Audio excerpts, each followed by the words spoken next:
You said this time would be different. You made the plan, set the alarm, watched the videos, and for a few days, maybe even weeks, you felt unstoppable. But then, it faded. Again. The motivation disappeared, and you're back at the start, scrolling through self-improvement videos, wondering why nothing ever sticks. You start thinking maybe something's wrong with you, that maybe you're not disciplined enough, not strong enough, not wired for success. But what if it's not your fault? What if the reason you can't stay motivated has nothing to do with willpower and everything to do with the way you've been taught to chase it? Chapter 1. The Myth of Constant Motivation. We've been sold a lie that motivation is supposed to be constant, that if you're not inspired every day, you're somehow failing. But motivation was never meant to be permanent. It's like the spark that lights the fire, not the fire itself. Real growth doesn't come from staying inspired. It comes from showing up when you're not. Motivation fades because it's emotional fuel, and emotions change. But when you build discipline and identity, you stop depending on the weather of your feelings. But to understand why the fire keeps going out, you have to look at what's really feeding it and what's quietly burning it away. Chapter 2. The Wrong Source of Drive. Most of what drives us isn't real desire. It's comparison. You don't actually want what they have. You just want to feel what they seem to feel. But imitation creates emptiness, because when your goals come from insecurity, your effort becomes punishment. You start chasing validation instead of vision. And every time you reach a milestone, the satisfaction lasts only seconds, before you need the next hit of approval.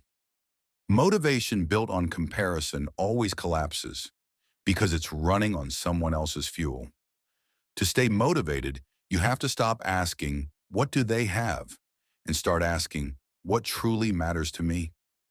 Chapter 3. The Comfort Trap. We confuse consumption with progress. We feel motivated when we watch others grow and mistake that feeling for our own growth. Your brain releases the same dopamine hit from imagining progress as it does from making it. That's why motivation feels satisfying, but rarely leads to change. We prepare endlessly and call it productivity. But preparation becomes procrastination when fear hides behind it. You don't need another system. You need motion. Because clarity doesn't come before action, it comes from action. And that's the part no one wants to hear. That motivation isn't a feeling to wait for, but a muscle to build. Chapter 4. Motion creates emotion. You don't get motivated and then act. You act and then get motivated. Action triggers momentum. Momentum fuels emotion. Every time you take one small step, you're rewiring your brain to associate effort with reward. That's neuroplasticity in motion. Your brain learning to trust that doing leads to feeling. It doesn't matter how small the step is. Tiny, consistent movements build an unstoppable identity, because identity, not emotion, is what sustains you when the spark dies.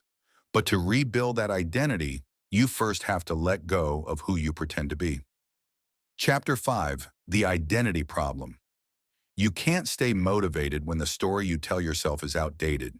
You say things like, I'm not consistent, I always quit, I'm just not disciplined.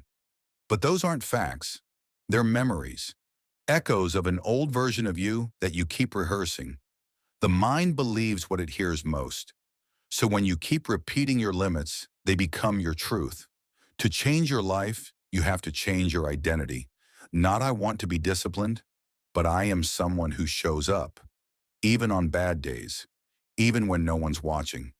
Because when identity takes over, motivation becomes irrelevant. Chapter 6. The Discipline of Self-Compassion. You can't hate yourself into consistency. Discipline without compassion becomes self-destruction. True discipline isn't about perfection. It's about forgiveness. It's about showing up again, not because you're angry you failed, but because you understand you're human. When you treat effort as self-respect, not self-punishment, motivation begins to flow naturally because you're no longer chasing change from lack. You're creating it from love. And that's where everything shifts, from chasing motivation to embodying meaning. Chapter 7, Meaning Over Motivation. You'll never always feel motivated, but you can always live with meaning. Meaning doesn't depend on mood, it depends on why. When your reason is deep enough, when your work connects to something beyond yourself, you stop needing to feel ready, you just move, because motivation comes and goes. But purpose stays, and that's the real secret. The goal was never to stay motivated. It was to build a life where you don't need to be. If this resonated with you, you don't need to do more. Just start small. Because the smallest consistent step will always beat the biggest unstarted dream. And if you're still searching for meaning, you're already closer than you think. Because the moment you start asking why, you've already begun to wake up.